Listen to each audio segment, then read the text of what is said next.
Besoin de changer d'air? Oui, mais avec Green Cool, c'est le revendeur de référence de la marque Daikin. Des climatisations qui rafraîchissent en été et chauffent en hiver. Avec Green Cool, pas de soucis, nous nous déplaçons partout, dans les provinces de Liège, Namur et Luxembourg.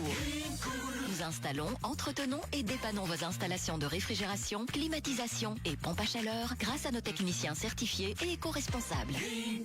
080 77 13 27. Impact FM, l'inforégion avec Olivier Tomezzoli. 200 logements prévus dans le projet de village de vacances ou Petit Spey à Trois-Ponts, un projet présenté lors de la réunion d'information préalable. On en parle dans ce journal. La Cité de Noël, nouveau nom pour un nouveau concept à Malmedy. On change de lieu aussi avec le retour d'un marché de Noël, la patinoire et de nombreuses animations. De l'athlétisme, du sport moteur et du foot au menu de la page sportive. Vendredi 12 septembre, le développement des titres de l'info de l'arrondissement. Présentation Olivier Tomezzoli.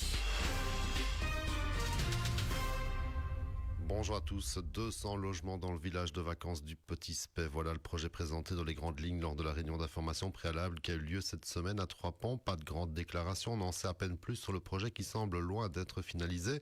Le promoteur Trois-Ponts IMO, un groupe hollandais, a envoyé l'architecte urbaniste de SLM Group Valentin Laboret pour présenter les caractéristiques de ce projet de village de vacances, sachant que la commune a délimité dans ce RUE, rapport urbanistique et environnemental, les balises de cette zone de loisirs. Le RUE, c'est vraiment un document urbanistique, mais dans le cas d'espèces, là, c'est vraiment un outil très important. Je veux dire, c'est un outil qui a été développé par la commune, qui a été vraiment précisé par la commune en lien avec les auteurs de projet et le promoteur. Et ça fixe finalement ces balises sur lesquelles on a pu se mettre d'accord dans un premier temps et qui vont permettre maintenant de préciser les choses en restant évidemment dans ces balises. Ça, c'est clair, c'est un document urbanistique, on ne pourra pas faire autrement. Et du côté des habitants de Trois-Ponts, on se mobilise majoritairement contre ce village de vacances. Il y avait près de 200 personnes lors de la réunion d'information. Les critiques se focalisent sur l'environnement, les nuisances sonores, la gestion des eaux, la mobilité, le tourisme de masse que cela créerait avec 1 millier de personnes sur site en cas de grande affluence. Et pour la commune qui aura un avis à déposer, on attend les détails de l'étude d'incidence avant de se prononcer, comme nous l'a expliqué Marie Berthimès-Séchevin, en charge de l'aménagement du territoire. Nous sommes, comme les personnes ici, nous sommes dans l'attente de l'étude d'incidence qui va se dérouler. On va bien sûr y inclure toutes les questions qui ont été posées aujourd'hui et qui seront posées dans les 15 prochains jours. Nous ne sommes ni ouverts ni fermés. Voilà. Il n'y a pas de décision ni de position à prendre actuellement. Et beaucoup d'habitants de la région sont aussi un peu attachés au château du Petit Spey en ruine malheureusement.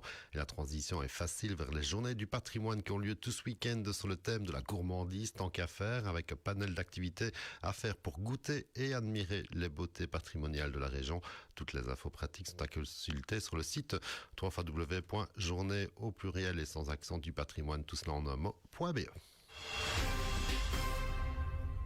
On pense déjà un peu à la magie de Noël avec une info qui se confirme à Malmedy. Fini les plaisirs gourmands sur la place Albert Ier. Cette année, le Royal Syndicat d'Initiative a confié l'organisation des festivités de Noël à un duo de sociétés, Moustique de Spa et Waddles de Malmedy, Olivier Coll et Lucas Léonard, qu'on ne présente plus. Et si on en reparle, c'est parce qu'il y a des détails qui ont été communiqués. On parlera donc désormais de Cité de Noël, et cela sur la place du Châtelet, où se trouvera d'ailleurs la patinoire. Retour des artisans aussi aux côtés des chalets à boire et à manger, en plus de nombreuses animations musicales, DJ le vendredi, concert live le samedi, ensemble instrumental le dimanche, en plus des bâtiments historiques illuminés, des activités qui débuteront le 28 novembre pour la patinoire et le marché jusqu'au 28 décembre pour le marché, et une semaine de plus pour la patinoire, avec aussi le sauté de Noël qui déclinera sa légende réinventée comme fil rouge, sans oublier les classiques comme le circuit des crèches ou encore la parade de Noël évidemment. Bref, on se réjouit d'y être. On passe au sport. Athlétisme, c'est demain que Ruben Corajan entre en piste au championnat du monde qui se déroule à Tokyo. Le vainqueur en Diamond League lors du Memorial Van Damme vise une place en finale du 3000 mètres steeple à l'issue des séries qui se courent samedi donc, alors que la finale est-elle programmée déjà dimanche en soirée. Ce sont les premiers mondiaux d'athlétisme pour le Malmédia qui représente le Luxembourg pour rappel, et en tout cas, on croise les doigts pour lui. En rallye, c'est reparti. Retour en Amérique du Sud avec ce week-end le Chili au programme du WRC, le championnat du monde en rallye terre qui promet son lot de spectacles. Et pour l'anecdote, Thierry Neuville a terminé 10e du shakedown hier après à tête à queue. Le pilote de sa vie de champion du monde sortant tentera de grappiller des points au classement mondial, même s'il pointe toujours à la 5e place à 48 points. Delphine Evans, l'actuel leader au classement des pilotes. Et plus près de chez nous, c'est le grand retour de la montée historique des Tromares dimanche avec pas moins d'une centaine de pilotes et autant de bolides de légende inscrits pour cette folle montée de 4 km pour 35 virages. Départ à hauteur de la chapelle à Béversé.